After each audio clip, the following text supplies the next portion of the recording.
Yes.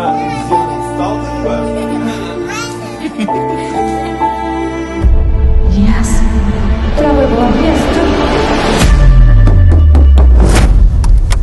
Ағай, сіз неге бізге өтірік айтасыз? Әлия, ана жерде балалар үйі деп жазылып тұр. Біз басқа үйге емес, өзіміздің үйімізге баруымыз керек. Егер алда-жалда бір қауіп қатер төнетін болса. Даян, сенің бас істеме, Даян! Аталық бұға отбасын қорғау үшін өзін құрбан етеді. Осының бәрі сенің кесірің. Әлия, бізге қашу керек. Жеп көрем бәріңді!